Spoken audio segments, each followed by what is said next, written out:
mirip dengan piramid di Giza, titik koordinatnya persis angka kecepatan cahaya. Padahal orang Mesir kuno kan kita nggak tahu gimana ngitung, sudah tahu angka kecepatan cahaya. Nah sama dengan di Nusantara, tidak hanya di Pulau Jawa, leluhur yang Homo sapien kita yang di seluruh Nusantara itu sudah menemukan cara untuk menemukan titik-titik yang energinya sangat besar, sehingga dibangunlah bangunan suci yang mana leluhur dimakamkan di situ, sehingga dibuatlah punden-punden berundak. Dan sudah juga sekaligus makam dari yang meninggal. Nah, peringatan meninggal dari zaman kuno itu biasanya setahun sekali. Kalau kita nyadran ya di bulan Ruah sebelum poso itu. Zaman Hindu Buddha Serada. Di zaman megalitik sebelum datang Hindu Buddha, karena memang ya, punden berundak itu sebelum datang Hindu Buddha itu juga setahun sekali. Kenapa kok hanya setahun sekali? Karena energinya sangat besar. Kalau datang setiap hari kita sebagai wadah belum tentu kuat. Lah itu bahaya, bahaya banget itu.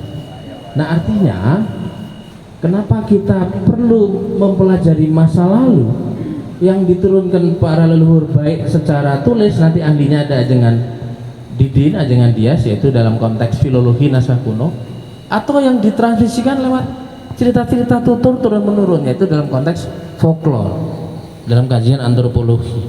Karena kita perlu tahu kenapa, ya agar kita tidak sembarangan ke tempat-tempat yang bupariknya khusus itu.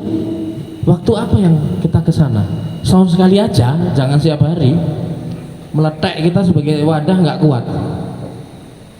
Nah disitulah nanti ada kajian-kajian sebenarnya bagaimana manusia sebagai instrumen, tubuh kita ini sebagai antena, syaraf kita itu listrik, kok bisa mengerti, menerima bahwa suatu tempat itu energinya tinggi dan bupariksanya dengan koordinatnya sangat terperinci ditentukan di suatu tempat. Ternyata memang konteksnya frekuensi, bukan begitu Ajeng Fahri. Nah frekuensi yang diterima manusia awam kita itu sangat terbatas. Antara hertz berapa? Pinter Ajeng Fahri manusia bisa nangkap?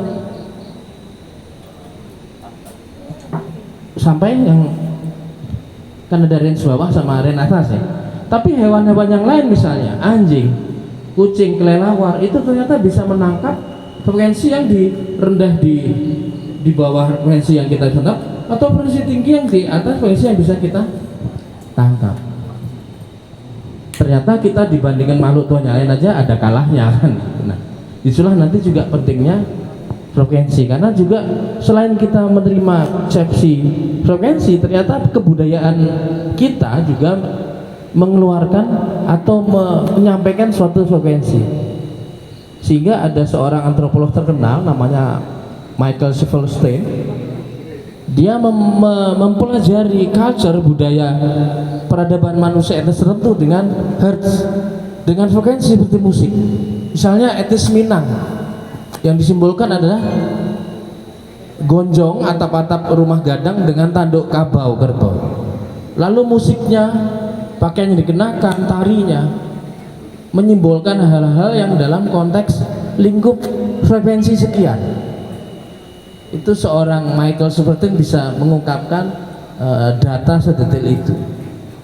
Nah kita dengan kekayaan folklore yang diwariskan turun-turun maupun kekayaan naskah yang ditulis ya dengan Didin ya, yang sebenarnya juga yang tadinya oleh leluhur dihafalkan, diwariskan turun-turun lalu ditulis menjadi naskah-naskah kuno, juga kemampuan untuk sensitif dan membaca, menerjemahkan frekuensi tertentu. Disitulah kita menjadi Nusantara yang sekarang. Lah kok frekuensi itu kok hubungannya apa sama kita duduk bareng sekarang? Ternyata walaupun etnis-etnis yang tadi dikatakan oleh Michael Silverstein itu masing-masing punya frekuensi tertentu, tapi Nusantara secara utuh ternyata juga punya ciri frekuensi tertentu. Nah ini ada di judul kita, itu Ikatan Dukun Nusantara. Kata ikatan ya apa? Menyatukan. Jadi frekuensi Nusantara dari range sekian ke range sekian itu selalu menyatukan, karena Nusantara dari dulu itu memang fraktal alias BK, beko, sehingga ada kata-kata Bhinneka Tunggal Ika. Nah, dari dulu sudah BK, sudah. Bayangkan di Pulau Jawa sendiri dulu waktu belum ada kerajaan modern ya, kerajaan dengan konteks dinasti seperti Tarumanegara, Mataram, Hindu Buddha. Dulu konsepnya dari Jawa Barat sampai Jawa Timur adalah kabuyutan. Jadi kabuyutan tidak hanya ada di Jawa Barat, di Jawa Tengah, Jawa Timur, semuanya menggunakan konsep kabuyutan atau kerajaan suku. Dan itu sudah sadar kalau mereka berbeda, terpisah-pisah. Tapi tetap satu, ketika ngobrol mau bikin Gunung Padang misalnya, ini koordinatnya sekian Bu Parita di sini, kita bangun bareng, itu kompak bangun bareng. Nggak mungkin Gunung Padang yang oleh kawan saya yang teliti itu, arkeolog Ali Akbar ya, kawan saya kuliah, itu dibangun 3 tahap, sekian ribu tahun sehingga sampai ke 500 tahun Masehi.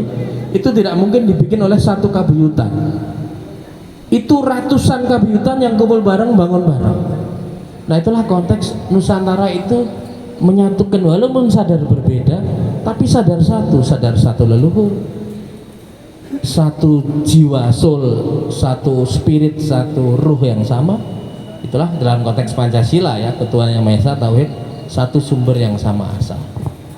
Nah, disitulah kalau ada wacana yang tahu beda dikit, yaitu mengumbar kebencian atau mewacanakan mecah-mecah, itu sebenarnya bukan Nusantara alias titipan asing.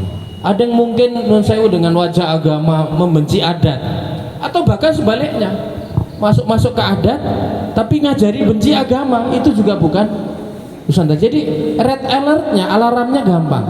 Kalau mau mengetahui jiwa Nusantara yang asli adalah sadar untuk menyatukan. Asal ada yang bunyinya beda, oh ini bukan Nusantara asli, ini pasti titipan. Nah, itu mungkin prolog dari saya, nanti disambung oleh ajengan Dias ini bagaimana gambaran di naskah-naskah kuno, hubungan kuno ya, antara barat dengan timur ya. Oh sinten, monggo saya nderek saja. Nah. Oh nggih. Bagaimana di barat timur saling berhubung, saling belajar. Terus nanti hubungannya dengan frekuensi, jadi mungkin dibantu dengan Fahri juga.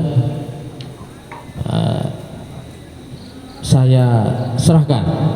Ajengan Didin kemana? Oh iya. Kalau begitu disambung ajengan Fahri. Sebelum ke